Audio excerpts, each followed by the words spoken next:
پھر آخر وہ وقت آیا کہ فجر کی نماز کے بعد ابو لولو فیروز ابو لولو، یہ ایک غلام ہے جس نے نبی علیہ حضرت عمر فاروق رضی اللہ تعالی عنہ پہ در پہ وار کیے، اور عمر فاروق رضی اللہ تعالی عنہ فجر کی نماز میں تھے، نماز ادا کر رہے تھے، نماز ادا کرتے ہوئے خنجر کے وار ہوتے ہیں، اور یہ نہیں، خنجر کے 3 وار برداشت کرتے ہوئے عبد الرحمن بن عوف رضی اللہ تعالیٰ عنہ کا ہاتھ پکڑا اور مسلح پہ کھڑا کر دیا۔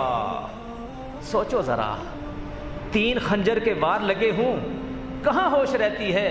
آج تو صفوں میں ہم کھڑے ہوتے ہیں، پتہ چل جائے دکان کا تالا بند نہیں ہے، نماز رہ جاتی ہے، تالے کی فکر میں لگا جاتا بندہ۔ پھر کیسے کردار آئے وہ؟ خنجر کے وار ہوتے ہیں، کھڑے ہیں، عبد الرحمن بن عوف رضی اللہ تعالیٰ عنہ نے اس کے ہوتے ہوئے کیا رب سے محبت ہے، کیا رب سے محبت ہے۔ امیر المومنین تڑپ رہے ہیں، نماز نہیں توڑی گئی، نماز مکمل ہوئی۔ پھر سہارا دیا گیا، دیکھا گیا، فوراً اپنے بیٹے عبداللہ ابن عمر رضی اللہ تعالی عنہ کو بلایا، کچھ نصیحتیں کی، ان میں ایک نصیحت یہ تھی، کہا بیٹا جاؤ جا کے اماں عائشہ رضی اللہ تعالی عنہ کو میرا سلام کہو کہ عمر بیٹا آپ کو سلام کہہ رہا ہے، اور ایک عرض کر رہا ہے کہ اماں میرا دل چاہتا ہے کہ میں حبیب خدا اور حبیب رسول اللہ کے درمیان رہوں، میں ان کے ساتھ رہنا چاہتا ہوں، میں آپ کے حجرے میں دفن ہونا چاہتا ہوں، اے اماں مجھے اجازت دے دیں۔ اب حالت یہ ہے، کیفیت یہ ہے، اماں عائشہ رضی اللہ تعالیٰ عنہ کے پاس عبداللہ ابن عمر رضی اللہ تعالیٰ عنہ جاتے ہیں، دیکھا اماں عائشہ زارو قطار رضی اللہ تعالیٰ عنہ رو رہی ہیں، اور ہچکیاں بھانگتے ہوئے یہی کہا، میں نے یہ جگہ اپنے لیے رکھی تھی، لیکن میں اپنی جگہ کو اپنے بیٹے کے لیے قربان کرتی ہوں۔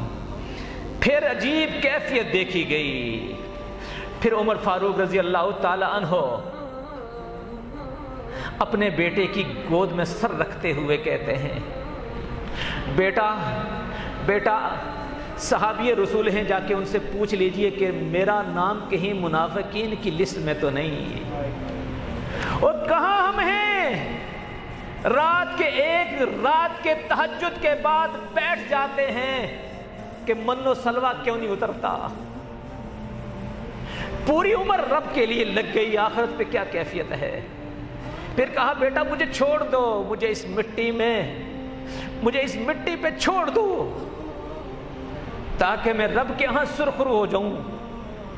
آخر وہیں پہ تڑپتے عمر فاروق رضی اللہ تعالیٰ عنہ نے شہادت کا جام نوش فرمایا، اور جب ان پہ خنجر کے وار ہوئے، سب سے پہلی جو بات پوچھی کہ مجھے خنجر کس نے مارا؟ کہا آپ کو خنجر ابو لؤلؤ نے مارا۔ کہا الحمدللہ، اللہ کا شکر ہے کہ مجھے اس نے خنجر نہیں مارا جس نے رب کے حضور سجدہ دیا ہو، تو میں کامیاب ہو گیا۔